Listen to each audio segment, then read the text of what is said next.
할렐루야. 네, 오늘도 좋은 날입니다.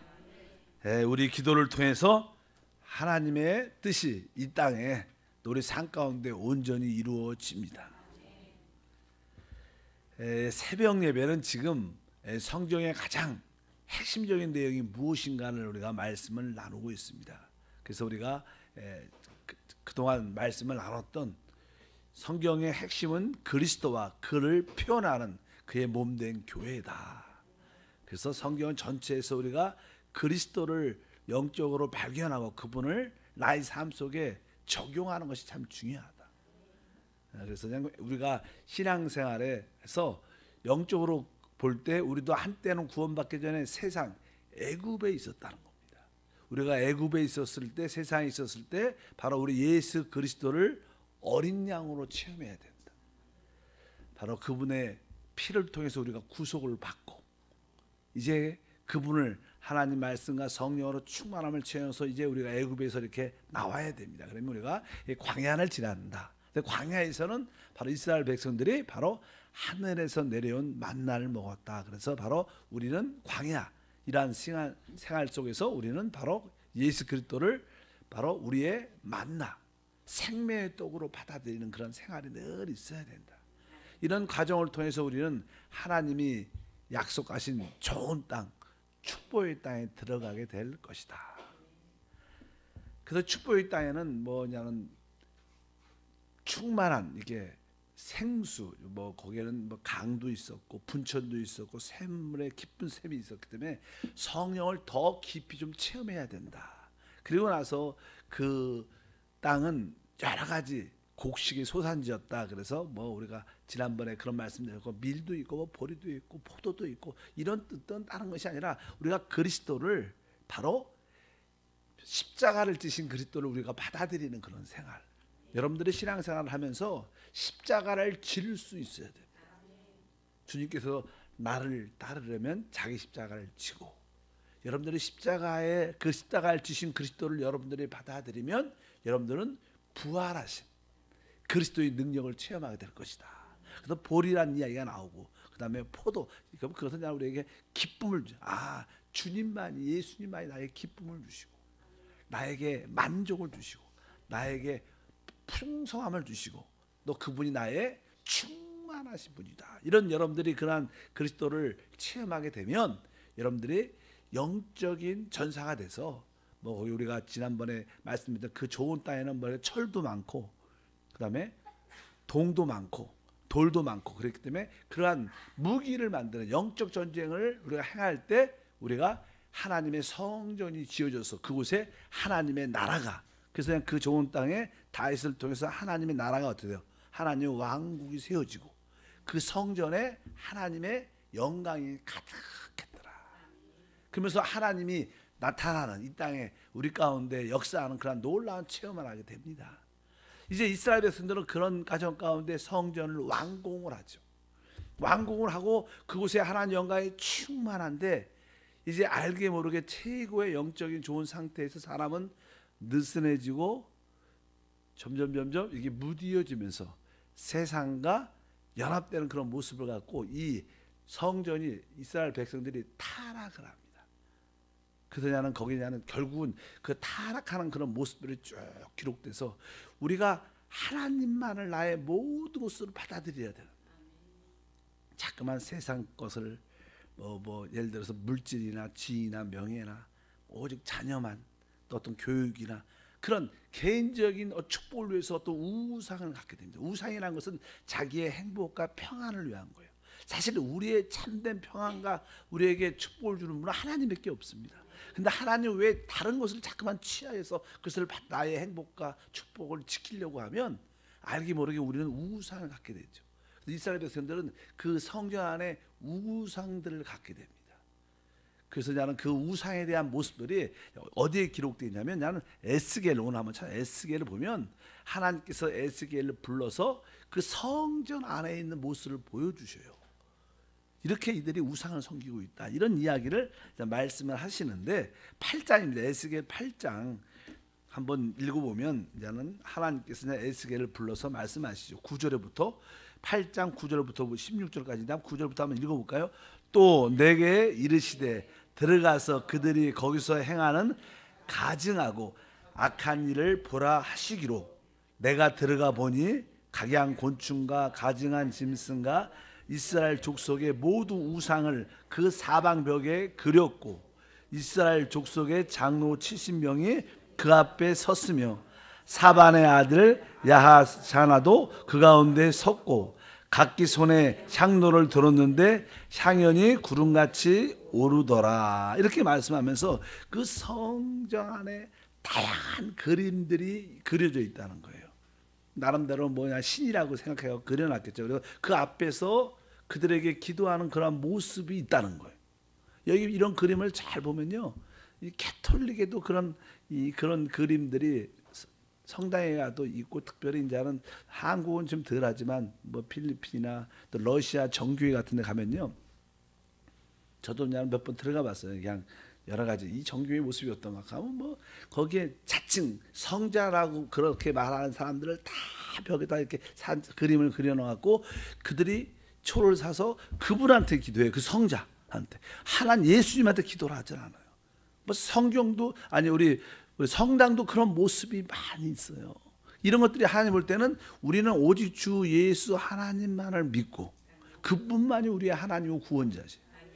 근데 자기의 축복을 위해서 다른 어떤 그림들 앞에서 기도하고 분향하는 그런 모습들을 이렇게 보여주면서 이런 일들을 장로들뿐만 아니라 제사장도 그런 일을 하고 있다. 이렇게 그냥 주님께서 나는 이스라엘 백성들을 향하여 애통한 마음을 에스겔 선지자를 통해서 그냥 말씀해 주시는 것입니다.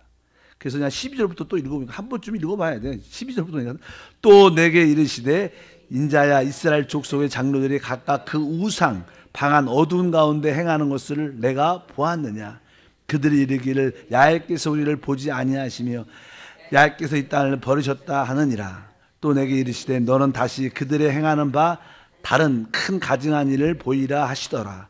그가 또 나를 데리고 야훼의 전에 들어가 북문에 이르기를 보니 거기서 여인들이 앉아 단무스를 위하여 애곡하였더라. 뭐 여기 단무스라는 것은요, 어떤 땅에 옛날에 니무룻이라고 있어요. 니무룻이 그 아내가 이제 니무룻이 죽으니까 결국 니무룻이 그 부인이 말하기를 부활해요. 니무룻이 부활해서 태양이 됐다 그래요. 그냥 태양신을 섬기게 만들고 또 아들을 하나 낳았는데 그 아들이 단무스인데 바로 그가 뭐 니무룻의 한영이다 그래갖고 그냥 그를 섬기게 만드는, 사람을 섬기게 만드는 또 우상이 되고 결국 태양신이 나오게 되고, 태양신의 그 이방 이교들은 태양신을 오랫동안 그 당시 많이 섬겼습니다. 근데 그 태양신의 생일이 사실 어떻게 보면 뭐 12월 25일이래요. 원래 책들을 읽어보면, 바벨이라는 책을 읽어보면. 그래서 우리가 지금 말하는 크리스마스도 예수님이 정확하게 어떻게 태어난지 모르죠. 그러나 이제 교회가 이제 타락하면서 그냥 모든 믿는 사람들 로마 시대에 다 교회를 들어와야 된다. 무조건 다 믿어야 된다. 이렇게 국가라 종교로 만드니까 신앙이 있든 거듭났다 안 났든 다 교회를 와서 신앙생활을 해야 되는 그런 모습이니까 이방의 어떠한 잘못된 행습들을 교회 안으로 가지고 와서 우리가 이기도에 있을 때는 태양신도 섬겼는데 왜 여기는 태양신이 없느냐. 그래서 이렇게 날짜를 맞춰서 그런 신들을 교회 안에 섞이면서 그렇게 하는 요소들이 많이 교회 안에, 특별히 우리 종교 개혁이 일으키기 전에 그냥 캐톨릭이 오랫동안 1000년 이상 교회를 이렇게 이끌어왔기 때문에 거기에 많은 우상의 모습들이 많이 있을 것이다. 그런 이야기에 쭉 기록돼. 일단은 교회 안에, 신약에서도 교회 안에 이러한 우상 숭배와 다른 가증한 일들이 교회 안에 있다는 거예요. 알다시피 그냥 계시록에 보게 되면 그 7교회에 대한 이야기가 쭉 기록됩니다. 처음에 교회를 우리가 그냥 에베소 교회라 그래. 에베소 교회는 특별히 하나님에 대한 첫사랑이 뜨거웠던 교회인데, 근데 그 첫사랑을 잃어버리고 하나님에 대한 사랑을 잃어버리고 일을 열심히, 일은 많이 했어. 봉사와 섬김이 참 많았어요. 하나님 그것을 칭찬해 주셨지만 너는 첫사랑을 잃어버렸다. 그래서 회개하라 이런 말씀이 기록되어 있고, 그 다음에는 써마라. 그 다음에 로마 제국 때 교회가 완전히 핍박을 받죠. 그러니까 그 교회는 주님이 책망하지 않았습니다. 핍박받을 때 세상에 핍박을 받다 보니까 신앙이 더 어떻게 단단해지는 그런 모습을 갖게 됩니다. 그러니까 사단이 야 교회는 핍박을 하면 안 되는구나. 왜? 핍박할수록 사람들이 더 하나님께 가까이 가고 더 뭉치고 더 뜨겁게 기도하는 모습을 보니까 안 되겠다. 이 교회를 타락시키려면 세상과 연합시켜야겠다. 그래갖고 버가모 교회가 있어요. 버가모이라는 뜻은 세상과 결혼하는 뜻이에요. 교회를 세상화시키는 거예요. 그러니까 세상에 우상이 들어오고 타락하게 되고 그리고 나서 이제 이 버가모 세상과 교회가 결혼을 하니까 두아디라 교회가 되는데 그냥 역사적으로 이 두아디라 교회를 그냥 우리가 소위 말하는 그냥 캐톨릭 우리 천주교라고 말하죠. 그래서 이 캐톨릭의 모습은 이 세상과 결합된 그런 혼합적인 요소가 참 많습니다. 거기에 특별히 우리가 알다시피 마리아 숭배, 마리아를 하나님의 여신이라고 말도 하고 또 마리아는 죄가 없다고 막 예수님을 낳았으니까 그 여자도 죄가 없다. 여러분 모든 사람은 다 죄인입니다. 근데 그렇게 그냥 그런 것을 섬기게 하고 또 마리아를 향하여 기도하게 하고 이러한 모습들이 교회 안에 많이 들어와서 교회가 타락을 하죠. 근데 한번 성도들은 잘 모르죠. 그런 진리에 대해서. 그러다 나중에 하나님께서 이제는 마르틴 루터를 통해서 이제는 종교개혁을 새롭게 하나님의 말씀을 회복하는 역사를 일으키시는 줄 믿습니다. 이런 이스라엘 모든 역사도 마찬가지입니다. 그 영광스러운 하나님의 성전과 하나님의 왕국이 강력하게 좋은 땅에 가나안 땅에 세워졌는데 거기에 우상이 들어오게 되는 거예요. 아까 다시 한 번 말씀해 우상이라는 게 뭐냐? 우상은 자기의 행복과 평강을 누리기 위해서 무엇인가를 섬기는 거예요. 사람들이 자기의 축복을, 자기의 안정, 자기의 만족을 찾으면서 자꾸만 무엇인가를 찾다 보면 바로 우리가 알게 모르게 그것이 우상이 될 수 있다는 것을 기억해야 된다. 우리의 안정과 평안은 오직 주 예수 하나님이다.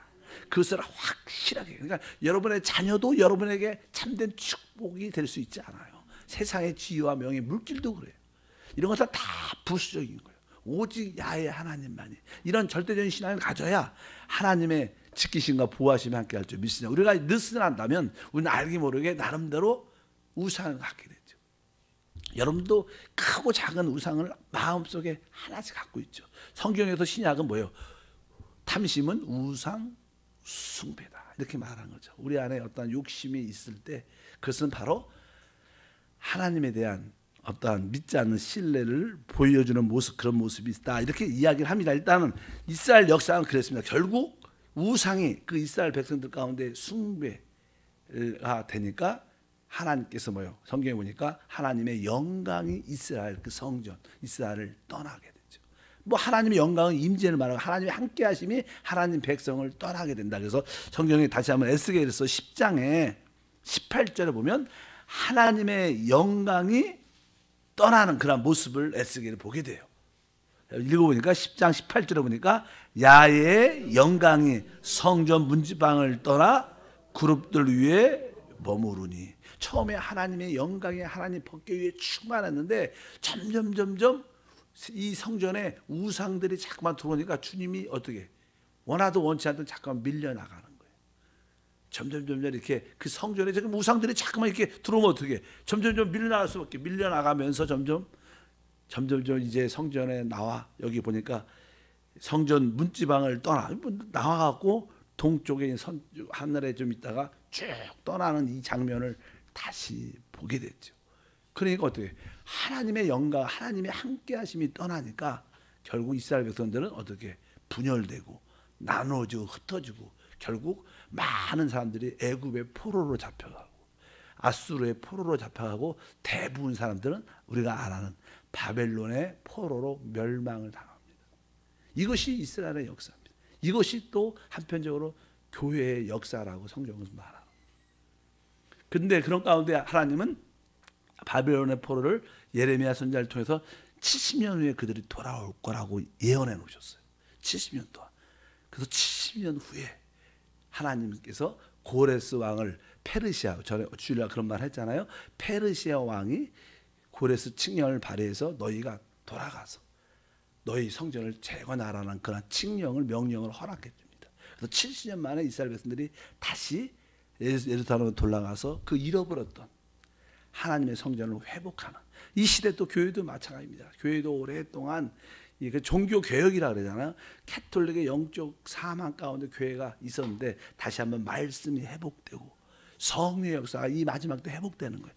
여러분 많은 성도들이 교회를 다니지만 뭐 성경 뭐 성당도 그렇지만 살아있는 말씀에 대한 이해가 거의 없어요. 말씀에 오랫동안 덮여 있었습니다. 그냥 오직 어떤 교회의 전통, 어떤 교황의 가르침, 그냥 말씀을 따라 하나님을 섬기는 게 아니라 교회의 전통을 따라 섬기는 거예요. 오랫동안. 그래서 하나님께서는 마르틴 루터를 통해서 종교개혁을 다시 한번 일으키면서 오직 우리의 구원조차도 오직 믿음으로 받는 것이다.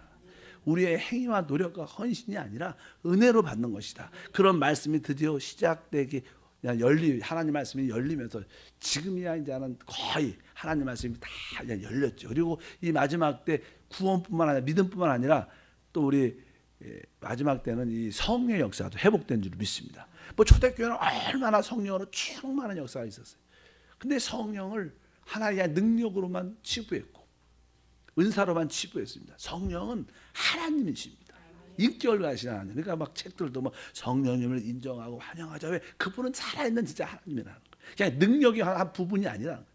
그래서 그분과 함께하는 성령의 역사를 회복하고 실제로는 성령이 부활하신 그리스도이기 때문에 그분이 우리와 함께하는 그런 삶이 회복되는 거예요.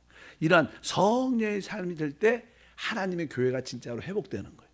그럴 때 하나님이 교회를 통해서 나타나고 하나님의 영광에 함께할 줄 믿습니다. 이러한 교회의 역사나 이스라엘 역사가 같은 맥락으로 우리에게 하나의 그림으로 성경에서 우리에게 보여주는 것이다. 또 이스라엘 백성들은 아까 70년 동안 뭐 했어요? 바벨론의 포로 가운데 있었어요. 그래서 하나님께서 아까 말씀드린 것처럼 고레스 왕을 통해서 다시 한번 돌아갈 수 있도록. 그래서 우리가 이제 에스라, 성경 우리 지난 공부했어요. 옛날 에스라, 느헤미야 그런 영적인 지도자들, 말씀을 사모하는 자들을 영혼을 일으켜서 그들로 하여금 돌아가게 만들죠.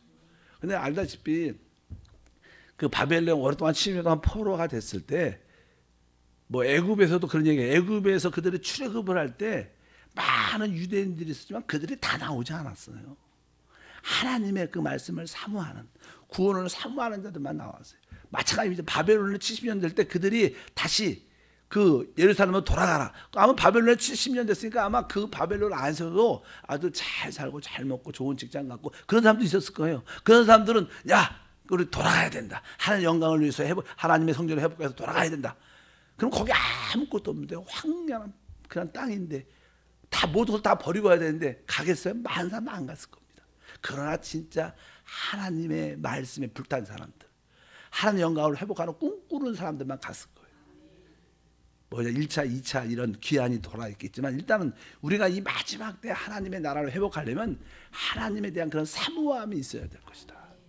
그래서 교회 안에는 항상 이렇게 믿음으로 이기는 사람들, 승리하는 사람들이 있습니다. 그런 사람을 통해서 할 나라가 회복되는 것이지 모든 성도를 통해서 회복되는 것이 아니고 진짜 추구하는 사람이 하나님을 사모하는 사람들이 꿈꾸는 사람들이 이루어질 줄 믿습니다. 그래서 그들이 이렇게 돌아오게 되는 그런 말씀들이 쭉 기록이 쭉 되죠. 그것이 이스라엘 역사의 모습인 줄 믿습니다. 그럼 우리가 한번 에스라를 한번 찾아보면 아까 그냥 그런 얘기예요. 그들이 예루살렘으로 이렇게 돌아올 때 여기에 보면 에스라 1장 1절에서 2절 보면 바사왕 고레스 원년에 이게 바사가 그냥 페르시아죠. 페르시아. 그러니까 옛날 메대와 바사 이렇게 우리 한국말은 이렇게 써 있죠. 근데 나는 그 뭐 두 어깨, 두 팔과 이 가슴 그 다음 시대가 바벨론이 누구에 대해서 이 메대에 의해서 멸망을 합니다. 메대와 페르시아. 내냐는 얘기 메대 왕 공주하고 이제 페르시아 그 왕자와 결혼해 갖고 그냥 결국 페르시아가 이걸 통치하게 되는데 그런 이야기를 들은 것처럼 여기 보니까 바사 왕 고레스 원년에 야훼께서 예레미야 입을 통하여 하신 말씀을 이루게 하시려고 바사 왕 고레스의 마음을 감동시키며 그러면서 이 조서를 내려서 지금 야훼 성전 유대인들은 자기의 땅으로 돌아갈 수 있는 것을 내가 허락한다. 그러면서 갈 수 있는 사람 가라고 말씀을 그냥 공포가 나오죠. 그래서 이제 하나님의 나라의 회복을 시작하는 그런 말씀들이 기록되어 있는 줄 믿습니다. 그다음에 7장도 보면요. 그런 말씀이 또 하나 있는데 같은 말이지만 7장 11절에 보면 이런 말씀이 11절에 야훼의 계명의 말씀과 이스라엘에게 주신 율례의 학자요 학자 겸 제사장인 누구요? 에스라에게 아닥사스다 왕이 내린 조서와 초보는 다음과 같으니라. 그러면서 이렇게 말씀을 합니다. 그러면서 이제 이러한 말씀을 주면서 어떤 사람이 올라가느냐? 바로 여기 보니까 13절에 조서를 내리노니 우리나라에 있는 이스라엘 백성과 그들 제사장들과 레위 사람 중에 예루살렘을 올라갈 뜻이 있는 자는 누구든지 너와 함께 갈지어다. 이렇게 말씀을 합니다. 그래서 우리가 이런 하나님의 모든 계획 안에서 모든 것이 하늘나라의 회복과 뜻과 교회의 회복과 뜻들이 다 하나님 안에서 예언되어 있고 준비되어 있는 거예요. 다만 우리가 거기에 순종하고 따르는 모습을 가져야 될 줄 믿습니다. 이제 마지막으로 뭐 시간 다 됐으니까 우리 한 1장 다시 한번 1장에 5절에 보면요. 에스라 1장 5절에 보면 아주 이 말씀을 읽으면 이에 유다와 베냐민 족장 제사장들과 레위 사람들과 그 마음이 하나님께 감동을 받고 올라가서 야훼의 성전을 건축하고자 하는 자가 다 일어나니. 그러니까 여기 말 그 마음이 하나님께 어떻게 했어요? 감동을 받고. 근데 그 우리가 이런 마지막 때 하나님 나라를 회복하려는 그런 뜨거운 마음이 뭐가 있어야 돼요? 감동이 있어야 돼요. 감동. 아멘. 감동. 근데 이 감동이란 그 마음이란 단어는 원래 원어에는 영이란다. 영. 우리의 영이 불타야 돼요. 내 생각, 지적인 생각만 있어야 하고 사람은 움직여지지 않아요. 사람은 이 심령이 마음이 불타야 돼요. 내가 하나님 나라 회복을 위하여, 하나님 나라의 영광을 위하여, 교회 부흥을 위하여 이렇게 뜨거운 불타는 마음이 있어야 된다는 거예요. 그래서 여러분 모두가 영이 불타길 바랍니다. 그래서 막 나는 성령이 충만해요. 막 외치라 그러는 게 나는 저는 개인적으로 여러분들이 영이 뜨겁게 불타서 하나님 나라를 꿈꾸는 모두가 되길 바랍니다. 그래서 이렇게 이스라엘 백성들이 놀란 하나님의 영광의 성전을 건축하고 하나님이 함께 하나님 백성과 임재의 놀라운 축복을 누리는 가운데 그 놀라운 역사가 일어났지만 그 축복이 그렇게 오래가지 않았다는 거예요. 하나님의 축복이 제대로 하나님 백성이 임했을 때 그것을 잘 지켜야 되는데 느슨해지고 깨어있지 못하고 세상과 연합되니까 우상이 들어오게 되고 세상 것이 들어오면서 타락을 하고 결국 하나님이 떠나는, 결국 분열과 혼돈과 멸망을 체험하는 그런 과정들이 우리 신앙에도 있어요. 우리 신앙인들도 신앙생활 잘하다가 올라가다가 그냥 어느 순간에 알게 모르게 또 세상 것이나 우상들이 우리 마음속에 들어와서 마귀에 속아서 신앙을 잃어버리고 그런 좌절과 혼돈과 고통 가운데 있다가 다시 이제 하나님이 때가 돼서 회복시키는, 한세 교회 오신 분들은 다 회복되기 위해서 부르신 사람들 믿습니다. 그래서 여러분들은 하나님 말씀에 붙잡혀서 마음에 감동돼서 진짜 하나님의 나라와 영광을 보기를 축복합니다.